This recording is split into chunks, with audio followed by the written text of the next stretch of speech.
जय हिंद। मैं ठाकुर अमित राठौर, आप देख रहे हैं सतर्क भारत। आज के मुख्य अतिथि हैं मनोज सरकार। ये वो नाम है जो किसी परिचय का मोहताज नहीं है। एक मध्यम वर्गीय परिवार से एक बच्चा आता है और अपने सपनों को लेके इस देश के नाम अपना पूरा जीवन कुर्बान कर देता है। और जो देश के लिए पदक लाता है उसकी गिनती हम अभी नहीं कर पाएंगे, क्योंकि वो बहुत बड़े पदक हैं। रजत पदक आपने ओलंपिक में जीता, पैरा ओलंपिक में जीता, अर्जुन अवार्ड भी इन्हें हासिल है, और राज्य के बहुत सारे पदक हैं। बहुत ऊर्जावान खिलाड़ी हैं आप देश के, और देश में बहुत आगे जाके इनको नाम करना है अपना। और हमारे समाज के लिए गर्व की बात है, हमारे सतर्क भारत के लिए गर्व की बात है कि आप हमारे मंच पे आए। बहुत बहुत स्वागत है सर आपका। धन्यवाद सर, धन्यवाद। आगे जानेंगे कि किस तरह से इन्होंने अपनी ये खेल शुरू किया, किस तरह से ये आगे बढ़े, कौन इनको हौसला दिया, और किस तरह से ये अपना शुरुआत का दौर था वो किस तरह से बीता। कैसे कैसे आप सर आए गेम में, और कैसे शुरुआत का दौर था? ये शुरुआत अगर देखा जाए तो परिवार से ही था जी। जब घर में हम लोग बैडमिंटन खेलते थे तो भाई लोग भी खेलते थे, तो एक जब सब लोग इग्नोर करते हैं ना आपको कि आप कुछ नहीं कर सकते हो, तब मन में ज़्यादा जिद आती है। जी। और मेरे परिवार में भी कुछ ऐसा ही था कि मुझे सब लोग इग्नोर करने लग गए, आस पड़ोस के दोस्त लोग इग्नोर करने लग गए, तो मैंने डिसाइड करा कि नहीं, अब मुझे इनके लिए कुछ करना है। तो एक जलस जो थी वो मेरे परिवार में, मेरे पेरेंट्स ने मुझे अच्छे से समझाया। मेरी मम्मी ने दो ही चीज़ सिखाई मुझे बहुत अच्छे से कि एक अच्छा इंसान जरूर बनना है। दूसरा, जलस जो है वो 2 टाइप्स की होती है। पहला कि उसने बाइक ली, वो बाइक खराब है।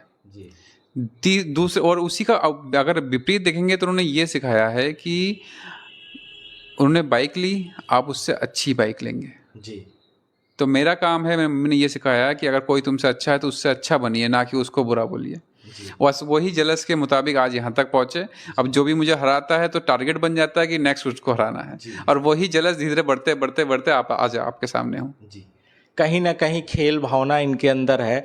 ये आगे सोचते हैं कि उसके मेरे अंदर क्या कमी रहेगी, उसके अंदर, खिलाड़ी के अंदर क्या अच्छाई थी कि वो हमसे जीता, उससे सीख के आगे बढ़ने की ये भावना रखते हैं। और एक खिलाड़ी ये समझ सकता है कि कैसे वो एक खेल को खेलता है, कैसे प्रेशर में खेलता है, और कैसे उसे जीतना है, उसका विजन क्या होता है। जो तुरंत डिसीजन लेना होता है वो एक खिलाड़ी ही लेता है। सर, जो आजकल के बच्चे हैं उनको बहुत जल्दी शॉर्टकट चाहते हैं, जल्दी चाहते हैं, एक ही मैच कोई हार गया या कुछ हो जाए तो उससे नर्वस हो जाते हैं। तो उनके लिए क्या है कि किस तरह से वो अपने आप को तैयार करें और कैसे प्रिपेयर हो जाएं कि हाँ वो खेल सकें आगे? देखिए, मैं उनको सबसे पहले बताने से पहले अपनी छोटी सी घटना बताता हूँ। ऐसा हुआ कि बचपन से खेल रहे हैं, जब मैं 5 साल का तब से बैडमिंटन खेल रहा हूँ।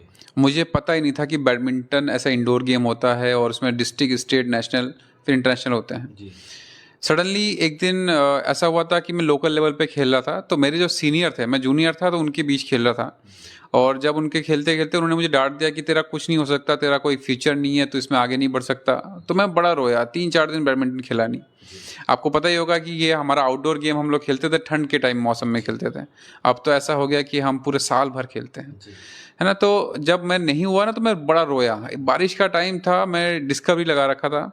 अचानक से एक बच्चे को देखा मैंने, जापान का प्लेयर था, उसके पैर में प्रॉब्लम थी, और मैं देख के शॉक्ड हो गया। वो बॉल प्रैक्टिस कर रहा था, वो पैरा प्लेयर था, एबल बॉडी में नेशनल चैंपियन बना, वहाँ के राष्ट्रपति से उसे सम्मान मिला, वो मिला।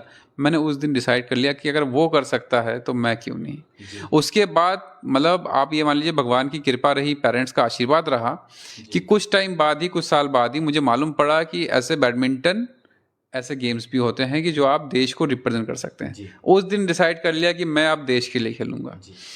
अनफॉर्चुनेट रहा कि मुझे 6 क्लास में मुझे मौका मिला था, और मौका मैंने वो नहीं मिल पाया, मौका मिल के भी। क्यों? क्योंकि लोगों की मानसिकता थी, हमारे जो गुरु थे उनकी मानसिकता थी कि इसका पैर खराब है, ये नहीं खेल सकता।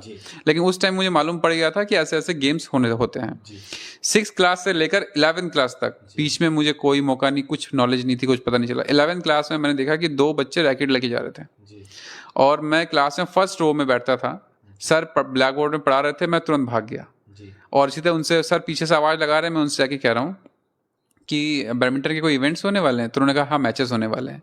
मैं उनके साथ साथ चला गया, सर से जो पीटीआई थे उनसे बात करी, और बात करने का मालूम पड़ा कि नेक्स्ट डे इवेंट है।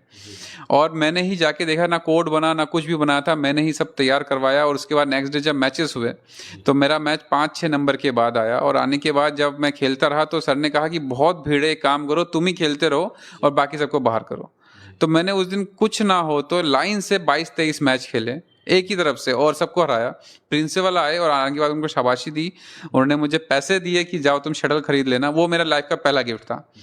और जब मैंने वो खेला तो ब्लॉक लेवल पे था, उसके बाद फिर सॉरी कॉलेज स्कूल लेवल पे था, फिर ब्लॉक लेवल जीता, फिर उसका डिस्ट्रिक्ट में जब गया तो मैं वहाँ पे हार गया फाइनल। और वहाँ से फिर मैं स्टेट खेला। जब स्टेट में 3 साल खेलने के बाद, मतलब 2 साल स्टेट खेले और 1 साल कॉलेज का मैच खेला। जब सेकेंड ईयर मैं कॉलेज की तरफ से अल्मोड़ा खेलने गया तो आप जानते होंगे लक्ष्य सेन, उनके पिताजी मिले। तो उनके एक स्टूडेंट को जब मैंने हराया क्वार्टर फाइनल में, और हराने के बाद जब उनका मेरे पास वो नीचे आते हैं और मुझसे पूछते हैं कि बेटा आप मतलब एबल बॉडी में इतना अच्छा खेल रहे हो, पैरा क्यों नहीं खेलते हो? तब मुझे पहली बार सुनने को आया कि पैरा बैडमिंटन भी कोई अलग गेम होता है। तो आप ये मान लीजिए 5 साल से लेकर अब तक का सफ़र, मतलब ऑलमोस्ट कुछ ना हो तो 15 साल का था, और मैं खेल रहा था। और वो खेलते खेलते खेलते खेलते तो इतने लंबे सफ़र के बाद 2011 में मैंने पहला पैरा बैडमिंटन खेला, नेशनल चैंपियन बना। 2012 में पहला इंटरनेशनल टूर्नामेंट जीता, फिर वर्ल्ड नंबर 1 बना। तो मैं उन सभी लोगों को ये बताना चाहता हूँ कि 5 साल से सफ़र स्टार्ट किया था, आज मेरी उम्र 32 साल की है और अभी भी खेल रहा हूँ। तो कोई चीज़ शॉर्टकट नहीं होती है, आपको अपना आगे का काम करते रहना है। और आप मत सोचिए कि आपको क्या मिलेगा नहीं मिलेगा, आप अपना वर्क आप जो कर रहे हैं वो मेहनत से करेंगे तो सारी चीज़ आपको मिल सकती है। जी। जब आप ओलंपिक के दौरान देश का प्रतिनिधित्व कर रहे थे, पूरा हमारा जो शहर था, हमारा प्रदेश था, पूरा देश बहुत ही दबाव में था, प्रेशर में था कि आपका मैच चल रहा है, बहुत प्रेशर में थे हम लोग। आपने कैसा आप दबाव महसूस किया? आप देश 130-135 करोड़ जनसंख्या हमारी, उनका प्रेशर लेके आप क्या महसूस कर रहे थे उस समय मैच के दौरान? सर जैसे कि मुझे मतलब ज्ञात है और पता है, आप भी स्पोर्ट पर्सन रहे तो आपको भी अच्छे से पता है कि जब भी मेडल मैच होता है तो बहुत ज़्यादा डर लगता है। तो मेरे भी हाथ पैर सुन पड़ गए थे। क्योंकि मैं सेमीफाइनल का मैच सुबह हार गया था, और आफ्टरनून के बाद मतलब इवनिंग में मेरा ब्रॉन्ज मेडल के लिए मैच था। मैं बहुत डरा हुआ था, और ऐसे प्लेयर के साथ था जिसके साथ मैं एक बार हार भी चुका और 3-4 बार जीत भी चुका था। तो कहीं ना कहीं होम ग्राउंड उनका, कहीं ना कहीं उन्हीं की क्राउड, कहीं ना कहीं उन्हीं के ही सब कुछ। आप जापान में खेल रहे हो, उनके वेदर में खेल रहे हो, और अगेंस्ट में वो है, तो कहीं ना कहीं डर तो मुझे बहुत था।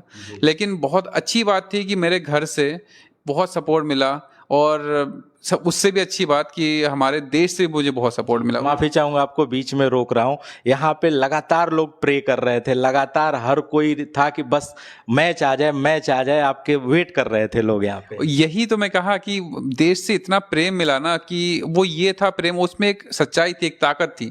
और वही ताकत थी, मैं बोल रहा हूँ तो मेरे रोंगटे खड़े हो रहे हैं, कि अंदर से ऐसा आया कि कुछ भी हो मैच जीतना है।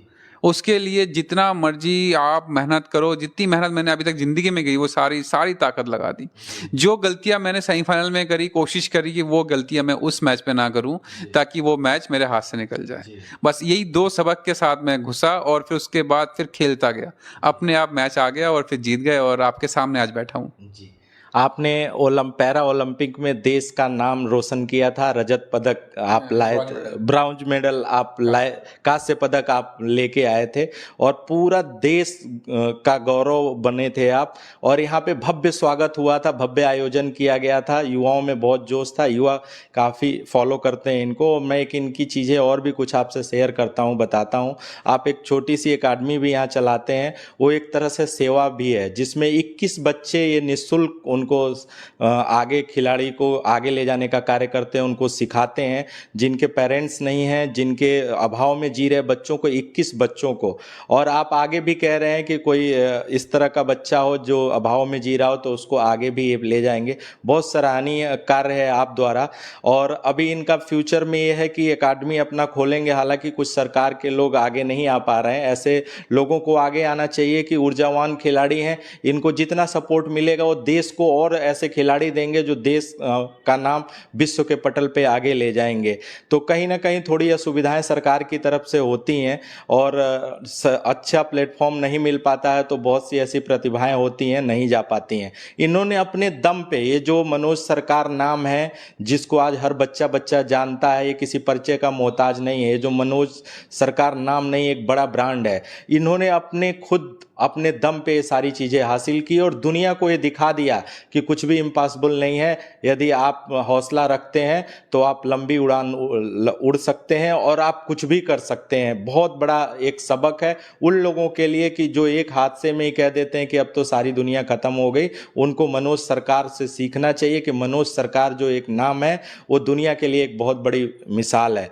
जो यूथ है सर, जो यूथ को देखा जाए तो कहीं ना कहीं स्पोर्ट्स से आगे नहीं आते हैं। बच्चों को लोग स्पोर्ट में दूसरे लेवल पे रखते हैं कि पहले शिक्षा को लिया जाए और फिर स्पोर्ट में यदि चलो ठीक है निकल गया तो ठीक है, नहीं तो सेकेंडरी रखते हैं। तो उसमें आप क्या कहना चाहेंगे कि पेरेंट्स को भी स्पोर्ट जैसे स्पोर्ट में आगे आए, बच्चे जिसमें उसका मन है कि गेम खेलना है तो उसको भी हो, और कैसे बच्चे शिक्षा और गेम दोनों साथ लेके चल सकें? देखिए, इसमें तो मुझे जो पेरेंट्स अपने बच्चों को खेलने से रोकते हैं, मुझे उनके लिए एक सवाल हमेशा रहता है कि सवाल ये है कि कौन सा गेम है जो आपने अपने बचपन में नहीं खेला जी।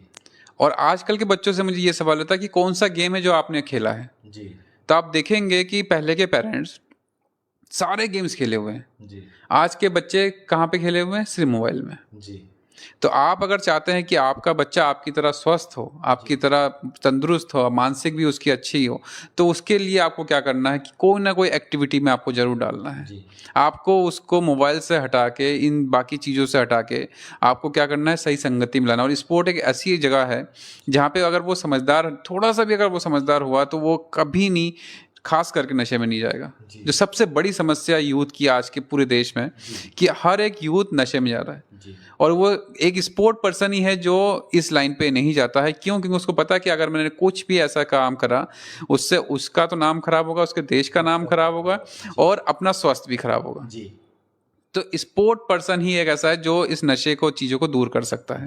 तो इसीलिए मैं तो उन पेरेंट्स से रिक्वेस्ट करूंगा कि प्लीज़, आप चाहते हैं अपने बच्चों का भविष्य अच्छा हो, तो उस भविष्य में ये कदम बहुत बड़ा रोल करता है कि भविष्य से बढ़कर हमारा शरीर होता है। तो अगर हमारा शरीर स्वस्थ रहेगा तो वो कुछ ना कुछ जरूर लाइफ में अचीव कर सकता है।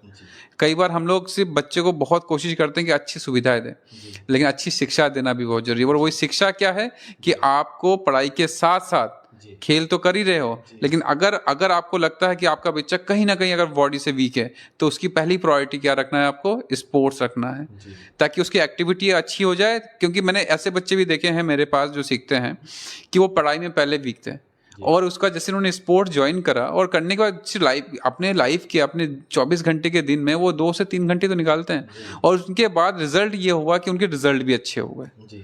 तो मैं यही कहूँगा कि अगर आपका मानसिक अगर संतुलन अच्छा रहता है, और वो कहाँ से होता है? हमारे शारीरिक ढांचे से, हमारे जितना हम वर्कआउट करेंगे उस हिसाब से चीज़ें बढ़ती हैं। तो ये पढ़ाई के लिए भी जरूरी है कि आप अपने एक्टिविटी, अपने स्पोर्ट्स को ज्वाइन करिए। एक खाने को लेके काफ़ी लोगों में रहता है कि एक स्पोर्टमैन की डाइट क्या होनी चाहिए। इस पे काफ़ी युवा भ्रमित भी रहते हैं। जो हमारे खिलाड़ी हैं उनको तरह तरह के भ्रामक चीज़ें भी रहती हैं। तो मैं चाहूँगा कि एक संक्षिप्त में आप बताएं कि किस तरह का डाइट प्लान भी एक लेना चाहिए और क्या दिनचर्या उनकी होनी चाहिए। देखिए, सबसे पहले तो सुबह उठने की तैयारी करिए। आप अगर सुबह उठेंगे, कई लोगों से मेरे को सुनने को मिलता है, इवन मैं भी बीच में हो गया था जब लॉकडाउन था, तो हम लोग लेट उठते थे, लेट सोते थे, तो उसमें क्या होता था, दिन कैसे निकल जाता पता नहीं चलता था। तो सबसे पहले जब आप सुबह उठेंगे तो आपका जो टाइम शेड्यूल है वो इतना लंबा लगेगा, आपको लगेगा कि मेरे पास दिन अभी भी बचा हुआ है। तो सबसे पहले सुबह उठना है। दूसरी चीज़, पानी पे फोकस करना है, क्योंकि पानी अच्छा पीना है आपको। आपने पानी पे ज़्यादा ध्यान दिया तो आपकी बाकी सारी चीज़ें धीरे धीरे ठीक होने लग जाती है, आपकी बॉडी की बीमारियाँ ठीक होने लग जाती है।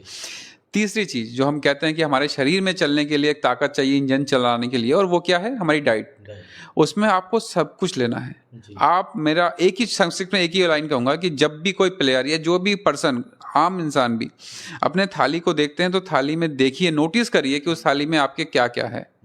अगर उसमें प्रोटीन नहीं है तो प्रोटीन रखना पड़ेगा, कार्बोहाइड्रेट नहीं है तो कार्बोहाइड्रेट रखना पड़ेगा, विटामिन नहीं है तो विटामिन रखना पड़ेगा। तो आपको अपने थाली में गिनना पड़ेगा कि मिनरल्स है कि नहीं है, कार्बोहाइड्रेट है कि नहीं है, प्रोटीन है कि नहीं है। जिस दिन आपने अपने थाली में ये चीज़ जानने लग जाएंगे ना, तो आपका डाइट अच्छा हो जाएगा। कहीं ना कहीं प्री प्लान करके आपको डाइट रखना पड़ेगा, सुबह उठना पड़ेगा, पानी का सेवन ज़्यादा करिए। और काफ़ी चीज़ें ऐसी होती हैं स्पोर्टमैन की कि जब आप शुरू करते हैं तो सारी चीज़ें आपको आ जाती है। और मैं उम्मीद करूंगा कि हमारा युवा वर्ग काफ़ी प्रेरित होगा मनोज सरकार जी से और आगे भी आपसे प्रेरणा लेते रहेंगे। सर, एक आजकल देखा जाए कि जो खिलाड़ी हैं हमारे देश में, एक चलन चल गया है कि चाहे क्रिकेट ले लीजिए, क्रिकेट को बहुत बढ़ावा दिया जाता है, चाहे वो प्राइवेट लेवल पे वो लोग खुद करते हों या उनका एसोसिएशन करता हो। कहीं ना कहीं जो हमारे क्षेत्रीय खिलाड़ी होते हैं, जो ग्रामीण क्षेत्र के होते हैं, वो भी बहुत ऊर्जावान खिलाड़ी होते हैं। अभी हाल ही में एक हमारी बच्ची आई थी सगुन, बहुत सारे पदक थे और बहुत ऊर्जावान खिलाड़ी थी। बट कहीं ना कहीं सरकार से क्या चूक रह जाती है, एक प्लेटफॉर्म नहीं मिल पाता है उनको कि हर मध्यम वर्गीय परिवार से आते हैं, ज़्यादा स्पोर्ट्स से उनके पास फंड भी नहीं होता है। और जो बच्चियां होती हैं, खासकर बच्चियां, तो बच्चियों के लिए एक धारणा बना दिया गया है समाज में कि इनको स्पोर्ट में बहुत कम ले जाया जाता है। उनका यह है इसकी शादी कैसे भी करके इसको आगे पढ़ाने में भी ज़्यादा विशेष रुचि नहीं होती है एक तरह से। तो उसमें कैसे एक सुझाव आपसे चाहूँगा कि सरकार को भी ऐसी बच्चियों के लिए कोई योजना चलानी चाहिए या सरकार को भी आगे आके ऐसा प्लेटफॉर्म तैयार करे कि जो बच्चे अभाव में हैं वो भी आगे आके आपकी तरह ही देश का नाम विश्व पटल पे ऊंचा करें। बहुत आपने जेन्युइन क्वेश्चन करा है और ये क्वेश्चन का अंत नहीं है कभी भी। तो मैं इस क्वेश्चन में सिर्फ इतना बताऊंगा कि पहले से चीज़ें बहुत सुधरी है, बट समस्या ये है कि जो उस प्लेयर की बात है वो सरकार तक पहुंचाने वाला नहीं है। ऐसा नहीं कि सरकार नहीं कर रही है, सरकार कर रही है। हो सकता है कहीं पे कुछ कम कर रही है, कहीं पे अच्छा कर रही है, कहीं पे ज़्यादा कर रही है। लेकिन प्रॉब्लम ये है कि उस बच्चे की बात वहां तक पहुंचाने वाला पर्सन चाहिए, और वो पर्सन आप ही बन सकते हैं। जितनी भी मीडिया, हमारे लोग हैं मीडिया के, वही इस बात को पहुंचा सकते हैं। आप सोचिए, इससे पहले भी पैरालंपिक्स हुए थे, किसने, कौन जानता था कि कितने मेडल आए थे। और इस बार जैसे ही हमारे देश के प्रधानमंत्री जी जैसे ही हमारे साथ उन्होंने बातें करी, हमारे हर मैचेस को देखे, और देखने के बाद आप देखेंगे कि इस बार मीडिया का इतना प्यार और सपोर्ट रहा कि हर एक बंदा पैरालंपिक्स के लोगों को भी जानता है, उनके मेडल को भी जानता है, और खास करके अब नए प्लेयर उनकी थ्रू से आ रहे हैं। तो ये जो माध्यम है, ये माध्यम बनने का काम समाज को करना है, आप जैसे लोगों को करना है जो सामाजिक काम कर रहे हैं, जो देश को आगे बढ़ाने में हेल्प कर रहे हैं। बहुत बहुत धन्यवाद सर। सतर्क भारत का ये मुहिम है कि असाधारण आवाज़ जितनी भी है हम उनको आगे लाएंगे, उनको समाज के सामने लाएंगे, और जितना भी हो सकेगा हम अपने चैनल के माध्यम से मदद करेंगे। बहुत बहुत धन्यवाद सर, आपने कीमती समय दिया अपना। मैं एक सतर्क भारत के माध्यम से चाहूँगा कि जो खिलाड़ी आपको देख रहे हैं, जो युवा वर्ग देख रहा है, उनको एक मैसेज चाहूँगा आपकी मैसेज दें, ताकि वो भी अपने जीवन में बदलाव ला सकें और आपसे प्रेरणा लेके देश का नाम रोशन कर सकें। मेरा एक छोटा सा मैसेज है, जितने भी प्लेयर जो आने वाले टाइम में खेलेंगे और देश के लिए खेलेंगे, हम हमेशा सोचते हैं कि हम देश के लिए खेलेंगे, लेकिन उससे पहले पहला चीज़ क्या है कि आपको अपने घर से पहला कदम खुद निकालना पड़ेगा। जिस दिन आप पहला कदम खुद निकालेंगे, तो मैं डैम श्योर हूँ, मैं अपने दिल से गहराइयों से बोल सकता हूँ कि जब आप पहला कदम अपने घर से निकालते हैं, हिम्मत करते हैं, तो सबसे पहले आपके दोस्त, आपके भाई बहन, आपके पेरेंट्स आपके साथ देते हैं। उसके बाद कौन देता है? आपका कोच, आपका गुरु, वो आपका साथ देते हैं। उसके बाद जो हमारा समाज है वो साथ देता है, फिर स्टेट गवर्नमेंट साथ देती है, फिर प्राइवेट जो हमारा फाउंडेशन जैसे चीज़ें होती है, एसोसिएशंस होती है, वो साथ देती है। उसके बाद सेंट्रल गवर्नमेंट साथ देती है। तो सब आपका साथ देने के लिए तैयार है, पहला कदम आपको निकालना है। बहुत बहुत धन्यवाद सर, बहुत सार्थक चीज़ें आपने बताई, कम शब्दों में अच्छा मैसेज दिया। मैं उम्मीद करता हूं कि जो हमारे युवा खिलाड़ी हैं, जो आने वाले खिलाड़ी हैं, उनको काफ़ी सीख मिलेगी। और मैं चाहता हूं कि आप अपने लक्ष्य को निर्धारित करके और अपने सपनों के लिए कड़ी मेहनत करिए, आपको ज़रूर अपना लक्ष्य हासिल होगा। ऐसे ही असाधारण आवाज़ से हम रोज़ मिलाते रहेंगे। जय हिंद,